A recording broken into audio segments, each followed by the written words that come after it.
ஓம் சாய்ராம். இன்று உனக்கு ஒரு உண்மையை கூறவே உன் கண்முன் தோன்றி இருக்கின்றேன். அவ்வளவு சுலபமாக உன் சாயப்பா யார் வாழ்விலும் தேடிப்போய் அருள் வாக்கு கூறுவது கிடையாது.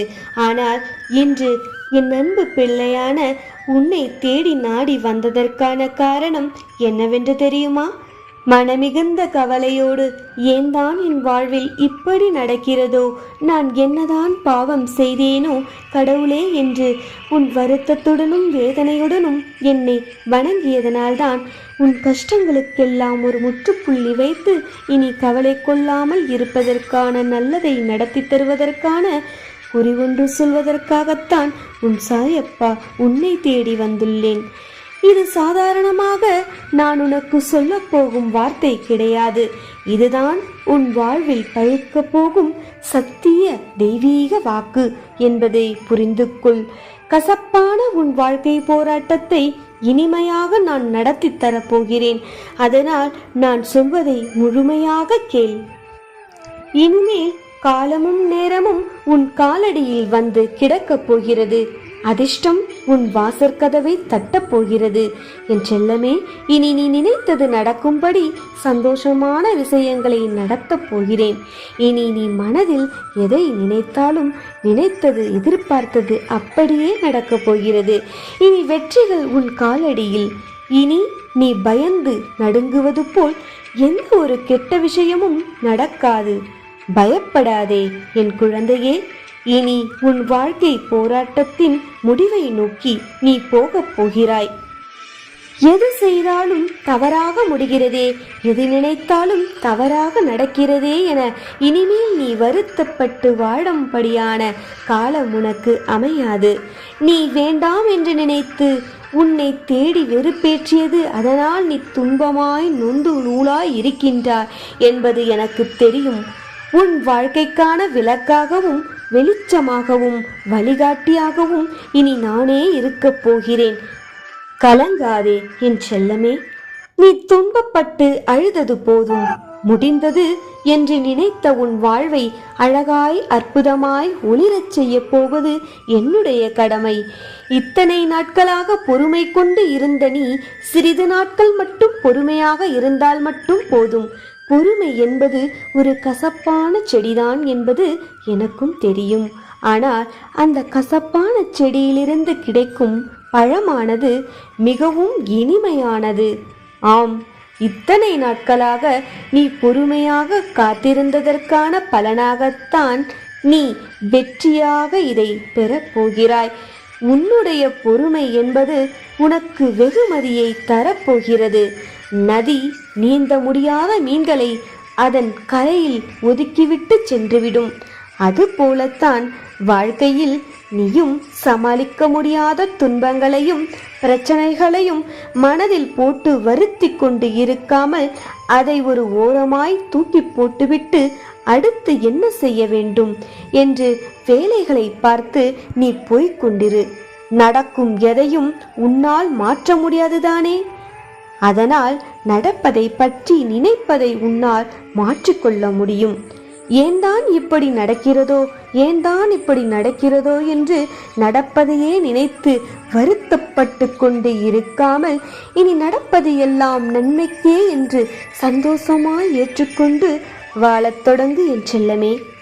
மற்றவர்கள் சொல் போல் உன் வாழ்வை நீ ஆரம்பித்தால் அது உனக்கு மகிழ்வை தராது. உன் சொந்த வாழ்க்கையை நீ நினைத்தது போல் வாழத் தொடங்கு. உன் வாழ்க்கையில் எந்த விஷயம் எப்படி நடக்கும், எந்த மனிதர்கள் எப்படி நடந்து கொள்வார்கள், யார் எதை எப்படி எப்போது செய்வார்கள் என்பது உனக்கு மகிழ்ச்சியை கொடுக்கும், எது உனக்கு துன்பத்தை கொடுக்கும் என எல்லா விஷயங்களையும், உன்னை பற்றிய விஷயங்கள் உனக்கு மட்டும்தானே முழுமையாக தெரியும். பின்பு எதற்காக உன் வாழ்க்கையை நீ வாழ்வதற்கு மற்றவர்களிடம் போய் அறிவுரைகளை நீ கேட்டுக்கொண்டே இருக்கின்றாய்? என்ன உன் வாழ்வில் நடந்தாலும் எல்லாம் உன் நன்மைக்கே என்று நீ வாழ பழகிவிட்டால் இனி உன் வாழ்வில் மகிழ்ச்சியை நீ தேடிப்போக வேண்டிய அவசியமே இல்லை. உனக்கானதை உன் கைகளில் ஒப்படைக்க உன் சாயப்பா நான் இருக்கின்றேன். இனிமேல் உன் வாழ்க்கையில் துன்பத்தின் கையில் சிக்கி தவிக்கும்படியும் திக்கு தெரியாமல் நீ கலங்கும்படியும் நான் விட்டுவிட மாட்டேன். இனி உன் வாழ்வில் அனைத்தும் உனக்கு சாதகமாக ஆக்கப் போகின்றேன். இனிமேல் இன்பமான சந்தோஷமான முடிவுகளை உனக்காக நான் வரவழைக்கப் போகின்றேன். ஆம், உன் மனம் குழப்பமடையும்படி இருந்த விஷயங்களை சரி செய்து சந்தோஷமாக ஆக்கித் தருவேன். உன் கஷ்டமான வாழ்க்கையை சந்தோஷமாக மாற்றித்தர நான் வந்து விட்டேன். இனி உனக்கு அச்சம் என்பது இருக்கவே கூடாது செல்லமே. உனக்கு பின்னால் பல பிரச்சனைகள் சூழ்ந்து இருப்பதையும் உன் கூடவே இருந்து உனக்கு கெடுதல் செய்பவர்களையும் நான் பார்த்து விட்டேன். இனி அதை எப்படி எவ்விதத்தில் சரி செய்ய வேண்டுமோ அதையும் நான் பார்த்து கொள்கிறேன். நீ ஒருபோதும் கலங்காதே. இனி உனக்கு நல்லதே நடக்கும். வாழ்க்கை என்பது கயிறு இல்லாத பம்பரம் போல சுழன்று கொண்டே வந்து கடைசியில் கீழே விழுவது போல இப்போது சுற்றி சுற்றி பிரச்சனைகள் வந்து கொண்டே இருக்கிறது அல்லவா? வருந்தாதே. கூடிய விரைவில் அத்தனை விஷயமும் உனக்காக நான் சரி செய்கிறேன். இனி நீ துவண்டு போகக்கூடாது செல்லமே. உனக்குள் இருக்கக்கூடிய தெய்வீக சக்தியை நான் அதிகரிப்பேன். நிம்மதியில்லாத உன் வாழ்வில் நிம்மதியில்லாத நீ வாழ்ந்த காலங்கள் எல்லாம் முடிந்து போய்விட்டது. இனி நிம்மதியான வாழ்க்கையை மட்டுமே உன் சாயப்பா நான் அமைத்து தரப்போகிறேன். ஆம், நான் என்றும் உனக்கு துணை இருப்பேன். இனி மலை போல் இருக்கும் உன் கஷ்டங்களையும் துயரங்களையும் பனி போல் உருக்கி உன் மனபாரங்களை போக்கி உன் மனம் குளிரும்படி பல நல்ல காரியங்கள் நடந்து அதன் மூலமாக உன் வாழ்க்கையில் நீ உயர்ந்து வெற்றி எனும் மலை உச்சியில் நீ ஏறப்போகிறாய் என்பதே என் சத்திய வாக்கு. உன் வாழ்க்கை என்பது இனி வசந்த காலம்தான். இவ்வளவு நாள் துன்பத்தில் இருந்த நீ இன்ப மழையில் மூழ்கப் போகிறாய். எனவே எதை பற்றியும் சிந்திக்காமல் உன்னுடைய வேலைகளை நீ செய். ஆம் என் பிள்ளையே, கடமையை செய். பலனை எதிர்பார்க்காதே. பலனை நீ நினைத்ததை விட வெகு மிகுதியாக நான் உனக்கு தரப்போகிறேன். இவ்வளவு நாள் என் துன்பங்களுக்கு விடிவு காலம் பிறக்காதா என்று அழுது புலம்பினாயே, அது என் செவிகளுக்கு கேட்டுவிட்டது செல்லமே. ஆம், உனக்கான விடிவு காலம் பிறந்து விட்டது. உன்னை அற்புதமான விடிவு காலத்தில் நான் அமைக்கப் போகிறேன். உனக்கான இந்த அற்புத விடியலை நான் தந்து விட்டேன்.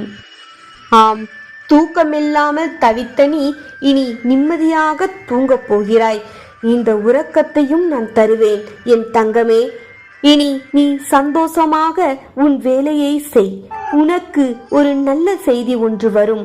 அதனைத் தொடர்ந்து உன் வாழ்க்கையில் நீ எதிர்பார்த்த நல்ல மாற்றங்கள் உண்டாகும்.